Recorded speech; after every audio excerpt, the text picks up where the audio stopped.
அல்ஜிப்ரால இருந்து ஒரு linear equation கொடுத்து இன்ஃபினைட் நம்பர் ஆஃப் சொல்யூஷன்ஸ் அப்படின்னு கேட்டிருந்தாங்கன்னா அது எப்படி சால்வ் பண்ணலாம் அப்படின்றத இந்த வீடியோல பார்க்கலாம். First, infinite number of solution அப்படின்றதுக்கு ஃபார்முலா என்னன்னா a1/a2 equal to b1/b2 equal to c1/c2 அப்படின்றது தான்.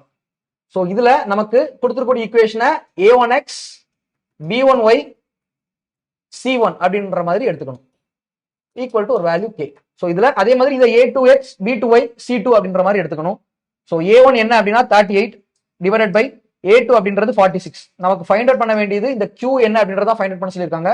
ஸோ b1 எடுத்துக்கலாம். b1ன்றது q டிவைடட் பை இங்க b2 அப்படின்றது y உடைய கோஎஃபிஷியன்ட் ஆன 414. ஸோ இது ரெண்டையும் எடுத்து ஈக்குவேட் பண்ணிட்டோம் அப்படின்னா நமக்கு q உடைய வேல்யூ என்ன அப்படின்றது கிடைச்சிரும். 46 414 அப்படின்றது 9. So q is equal to 38 into 9. அப்போ 30 இன்டு 9க்கு ஒரு 270, 8 இன்டு 9க்கு 72. ஸோ அப்போ 270 பிளஸ் ஒரு 72 நமக்கு என்ன வந்துடும் 342 அப்படின்றத ஆன்சரா இருக்கும். இதே மாதிரி ஒரு கொஸ்டின் உங்களுக்கு ஹோம்வொர்க் கொஸ்டினா வச்சிருக்கேன். இதை ட்ரை பண்ணி பார்த்துட்டு இதுக்கான ஆன்சர் என்ன அப்படின்றத வீடியோ கீழே மறக்காம கமெண்ட்ஸ்ல போஸ்ட் பண்ணுங்க. இதே மாதிரியான யூஸ்ஃபுல் கண்டென்ட்க்கு நம்ம சேனலை மறக்காம சப்ஸ்கிரைப் பண்ணி ஃபாலோ பண்ணிக்கோங்க. தேங்க்யூ.